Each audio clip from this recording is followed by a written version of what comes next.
At this year's conference, we have piloted a number of events, including this morning's 5 Minutes to Shine, the aim of which is to showcase big ideas, light bulbs, if you will, drawn from all sectors of our membership.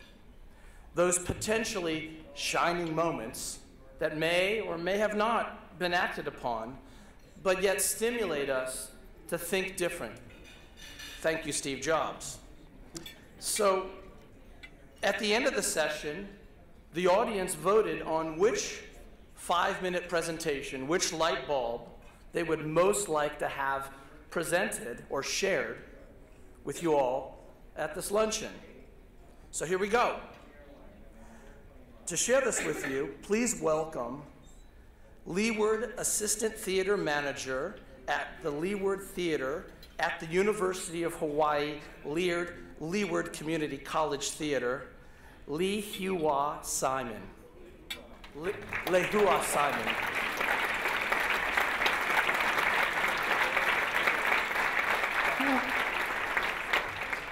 So they're going to bring up my presentation.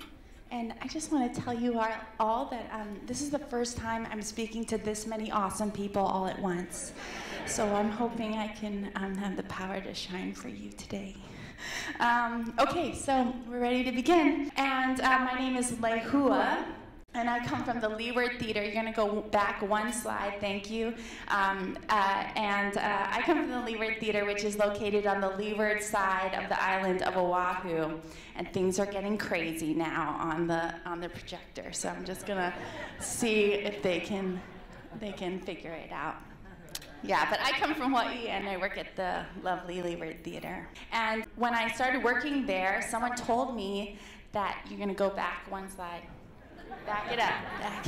There we go. So someone told me that the land upon which the theater rests was once occupied by a heiau, an ancient Hawaiian temple. And upon the arrival of Western civilization, the heiau was destroyed, but on that same land was built a Christian church. So certain sites in the Hawaiian Islands are believed to possess what they called mana. And mana is a word used in many Pacific languages, and it is a reference to the existence of supernatural power. And the thing is that when I go about my business at the Leeward Theater, I can feel the mana.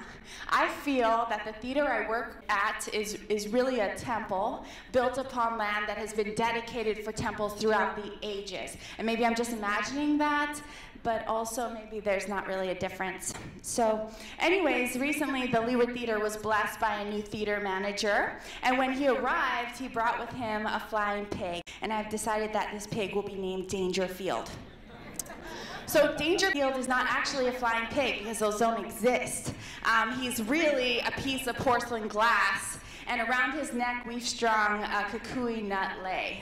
The kukui nut in Hawaiian culture is a sign of prosperity and perseverance because it can make an oil that will light a flame throughout the night. And as a side note, the volunteers that I work with at the Leeward Theater, they also wear the kukui nut lei during our performances.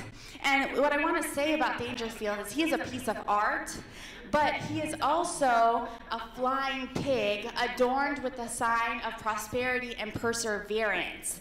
And so he's a crafted thing that's been infused with greater meaning. And for me, this infusion gives me hope. So I take a piece of art and I put spirit into it.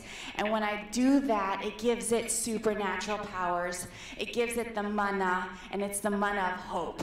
And so art like Dangerfield can be a spiritual practice. And the great thing about my spiritual practice with Dangerfield is that it gives me a greater power to be the assistant theater manager at the Leeward Theater, because he sits on my boss's bookshelf, and every day he reminds me that we have to keep our hopes up.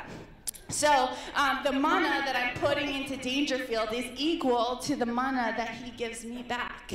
And I hope all the arts presenters in here will agree that it takes supernatural powers to do our job.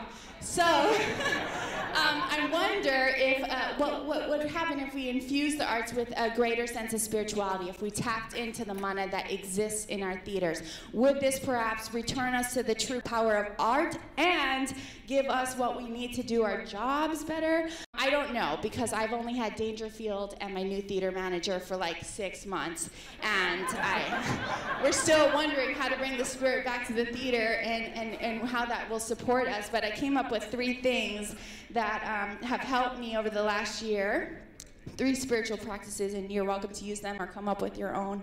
The first thing is prayer, but prayer doesn't always happen like this. When we were looking for our new theater manager, I gathered the community of our theater together, and I engaged them in activities that would help us define what we wanted the universe to bring to us.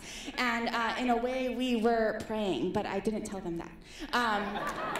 The next thing is to believe. When the former theater manager left, I was in no place to take over. I was finishing my master's degree. I was suffering from a medical condition that disabled me from eating and digesting my food, and I was losing the love of my life because the life that I was living was destroying the woman that he loved. And at that point in time, I had no idea how I was supposed to get through all of that, let alone do my job. But at the same time, I believed in my job, and I believed in my theater, and I believed in myself just long enough to walk through the darkness until my new theater manager could find me and bring me out into the light. So we found the light. And then that's the third thing, is that we need to see the light of the divine. Now, this is Charmaine Clamore. She's a Filipina jazz singer. You don't see that many of those. But when she arrived at our theater, I realized she was more than that. She was a channel for the divine.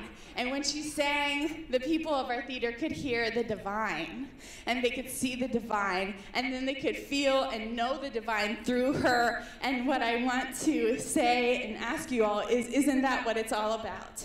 Isn't that what this stage is for? Thank you.